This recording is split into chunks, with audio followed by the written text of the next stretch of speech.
Okay, so I've been asked to talk about the clinical insights that we have from this meeting. And I think there's a number of them. I actually have one more to add at the end. So the first thing for me to say is that from the beginning, these intermittent AT meetings that we've had have always had a mixture of basic scientists, geneticists, biochemists, and clinicians. And it's one of those rare meetings, I think, where the two groups get together on a regular basis and where there's a lot of crosstalk. And that's been extraordinarily useful in trying to advance the field. So I think you already heard that Martin mentioned that there is some overlap between the abnormalities in the immune system that we see in AT and the abnormalities that we see in another disease called severe combined immunodeficiency. And the reason that that's important is that many countries around the world now are instituting newborn screening for severe combined immunodeficiency. And that is picking up somewhere between 70 and 80% of AT patients at birth, or very close to birth. That's got some advantages and disadvantages, frankly. When you make a diagnosis of a little baby at birth and you tell parents that your child has got this disease that's going to have a lot of consequences, it kind of takes away that year that they have of having a normal baby. And that's a really hard thing. But it has the advantage that if we have treatments that are going to be useful, that we can start them as early as possible. And we're now starting to think about treatments that look like they're working. So I think having that early diagnosis is really critical. The second thing it does is if you can make that diagnosis really early, you can give parents information about the genetic risks that they have for having another baby, and you can talk to them about potential ways of preventing the birth of another baby with AT. All right, now, the second thing I'd say is that for a whole variety of reasons, since we got involved in this field when Brad and the AT Children's Project funded a clinical center at Hopkins, actually around the time that the gene was discovered 30 years ago, we've made a lot of advances in taking care of people with AT. They haven't necessarily till now made a big difference in the neurologic progression, but we've been able to do a lot that treats and prevents lung disease, that treats and prevents aspiration pneumonia, that helps to manage nutrition. And all of those things together have led to a really dramatic increase in the lifespan of people with AT. And I think not only increased lifespan, but increased quality of that lifespan. As people are getting older, we're starting to see a variety of new issues come up. And I'm mentioning them because those are things that I think everybody who's got a teen or older with AT should know about because their doctor should be screening and looking for them. Okay, so we are seeing, starting around the age of 10 or 12, that some number of people with AT start developing some abnormality in the liver. We think it's probably due to inflammation, but I think we don't know that for sure. And so we think that everybody should have their liver function checked just with a regular routine blood test, probably once a year, starting at around the age of 10.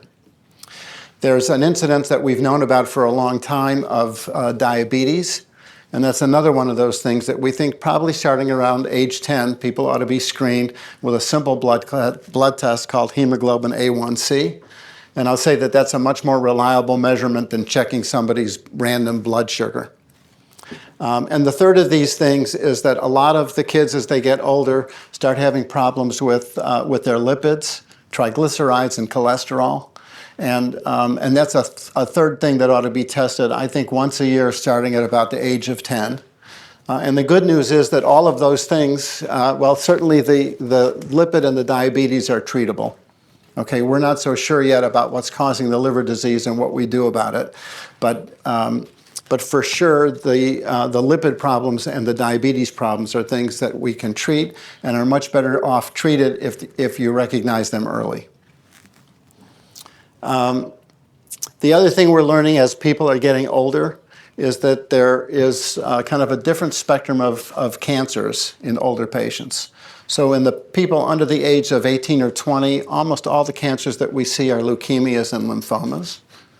And I should say that over the last, especially the last 5 years or so, we have had a variety of new kinds of treatments for leukemia and lymphoma, which tend to be as effective and not toxic to people with AT, unlike a lot of the traditional chemotherapy. And the use of those agents has made treatment and really cure of leukemias and lymphomas a reasonable possibility for a lot of people with AT. And that's something else that's very different than when we started this center 30 years ago. Now, having said that, once you get over about the age of 18 or 20, we're starting to see cancers of other kinds of organs. So we start seeing cancers of the esophagus, of the stomach, of the intestines, of the liver, and of the breast, and sometimes skin cancers. And we're not exactly sure yet what's going to be the best way to try to pick those cancers up early. That's an area that we spent a lot of time talking about at this meeting. And we probably are going to gather together an expert panel over the next 6 months or so to start thinking about what that means in terms of screening tests. And then the last thing that I should have put up on this slide, and I didn't, is that there is a lot more information about the biology of the cerebellum, which has been coming out over the last few years, which is not specifically addressed to AT, but is helping us to understand that what the cerebellum does as it develops and what happens if it's injured. And I think it's helping us explain some of the other parts of AT that we see that didn't quite make sense with cerebellar damage.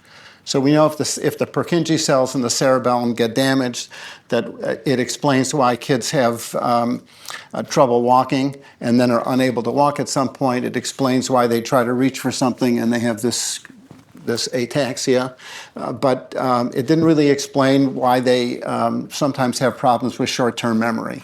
And I think we're starting to understand much more about the cerebellum and what it does. And I have no doubt that some of that understanding is going to lead at some point to therapeutics that even though they're not directed specifically for AT, they should be able to be helpful for AT because AT happens to damage those cells. Okay. Now, you've heard about a number of clinical trials this morning, and I think you may have one more discussion in a little while. What I'd say is the first thing that we've learned from clinical trials is that it's really hard to measure ataxia. So ataxia, the way I think about this, is irreproducible movement. So what I mean is if you ask somebody with ataxia to walk along the line, you'll get, and you measure what amount of time that they're on the line versus off the line, and they do it 5 times. Every time they do it, you get a different number. And a lot of times with a 5, 6, 7-year-old, if they've done it a couple times, they get tired and they lose interest, or somebody just says, I'm sick and tired of this, and I don't really care, and I'm going to just run as fast as I can. And when they actually do that and don't try to run on the line, they frequently do best than when they're really trying to do it, taking tiny little steps. And so it makes it really difficult. And I'll say that's one of the big lessons we learned in the Aridel trial, now the Quince trial, but the trial of this dexamethasone drug, is I think we've learned a lot about what we need to do to have neurologists able to measure in an accurate, reproducible way what the ataxia is and what the other movement disorders are in AT.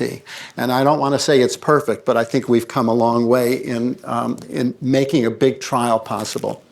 And that's a huge, huge step forward, regardless of how well in the end the dexamethasone does or doesn't work, or what is the result of this last trial. The energy and the time and the money that went into that trial is going to have repercussions, really good repercussions for every other clinical trial going forward. You've heard a little bit about, or maybe you haven't heard so much about these wearable devices, but it's kind of like wearing a a watch that measures your movement. And sometimes having this kind of continuous information over a period of a week is giving us different information, and it may be another way of getting objective information about movement disorders, and another thing that will be valuable for clinical trials. Increasingly now, the drug companies are asking if they're going to approve a drug, they want to see information. Not only does it change something biochemically, not only does it change something that a neurologist can measure, but does it change something that actually makes a difference to the people who have the disease. So the example I always use is William, during a neurologic exam, will no doubt ask somebody to touch their finger to their nose and then his finger, and they'll go back and forth 10 times or whatever. And that gives him an assessment of how well an AT patient is able to do this. But if I ask anybody in this room, except if you want to pick your nose, is there any good purpose to being able to do this? And if you could do it better, would that help your life? I don't think anybody would say it would help anything except maybe your interaction with your neurologist. Okay, so we've been working really hard, and I think the FDA is going to relatively soon we'll have enough information to go to the FDA and have a functional scale approved. And what this functional scale is involved with is actually asking questions of affected people and parents, and saying, how hard is it for you to eat? Can you eat with a fork? Can you use a fork and a knife? Can you, if somebody stabs the food or cuts the food for you, can you stab it with a fork? Can you use a spoon? Can you communicate with other people? Can you get on and off the toilet? And these are going to be important other kinds of measures of the success of our therapies. And increasingly, this is something that is going to be necessary for licensing a drug. And it's something that I think really needs to be disease-specific. So I'm not a neurologist, but for the neurologist, they will tell you that every ataxia is a little different, and AT in particular is different than other ones. Okay, and I'll say the other thing that we need, and we're going to have to figure out some way to get information or questionnaires out to people, but we really need information about how young people with AT, like 1 and 2 and 3-year-olds, are acquiring milestones. Because if we're going to be doing trials in little babies for drugs, we can't wait until they can do neurologic exams and they can read and all the rest of it. We really need to know at what age do they sit stably, at what age do they walk, at what age can they climb stairs. And we're going to need more information. So we're going to probably be trying to enroll anybody here who has a child who is an infant. Okay, next slide. I'll be quick. All right, now I want to say that there are 2 groups of trials that we have now, and I think it's a little early to say what the success of them is going to be. But I think because of the basic science work, we now have information that one of the ways that AT causes damage is because cells without ATM can get breaks in their DNA, and it's difficult for that to be repaired. Another way is that there is some abnormality of inflammation. And this is kind of a little bit ironic that in the same group of people who have an immunodeficiency and are susceptible to infection and don't make antibodies to vaccines as well as normal, in some ways their immune system is turned on and it's difficult for it to turn off. Okay, and the third thing is that Martin was talking about is that there are a lot of metabolic abnormalities that go on when you don't have ATM in the system. And so there are abnormalities of mitochondrial function. There's abnormalities of glucose metabolism. I can go on and on and on, but I'm not an expert in that. But I'll say that we now have trials going on with 4 different kinds of drugs that are involved with trying to treat some of those metabolic or inflammatory systems. So we have the dexamethasone trial, and this one is a large trial, and it's actually the second large trial, and we'll have some data on that relatively soon. Whether you're giving dexamethasone, which I'm sure has lots of other effects, but among other ones, it downregulates inflammation, and whether that's going to be helpful. You've heard about a number of other kind of trials, nicotinamide riboside, N-acetylleucine, and triheptanoin. These have all been so far small trials. The trial design has been good, but there's not a lot of people, and they've not been tested for a long period of time. But I'm beginning to think that no one of these is going to be a magic bullet, but maybe combinations of these, each of them in smaller amounts, may make measurable differences. And as I think David said, we know if you have 1% of ATM activity, you have a much more mild disease than if you have 0. And it could be that if each of these had a small effect, but maybe a combination of 2 of them had a little bit more effect, and we could get it to 1%, even 1% of the metabolic consequences of AT could make a measurable difference. And I think this is the spot where we're way ahead. And the last slide is that there are also trials going on now to see if there's anything we can do to fix the gene. And you heard from Tim Yu today about the ASO treatment. And I'm not going to say anything more about that because you heard about this in depth. But I'll say there also are experiments going on, not in people. These are all being done either in cell culture with cells or with animals to see whether it's possible to replace the entire gene. And what's possible today may be, or what's impossible today may be possible in 6 months. Who knows? Things move in fast and unpredictable ways. So I think overall, I'm going to give you the same message I did at the very beginning of this session this morning, which is we don't have a way of fixing this yet, but we are much closer to ways of modulating the disease and maybe making it a little bit more mild.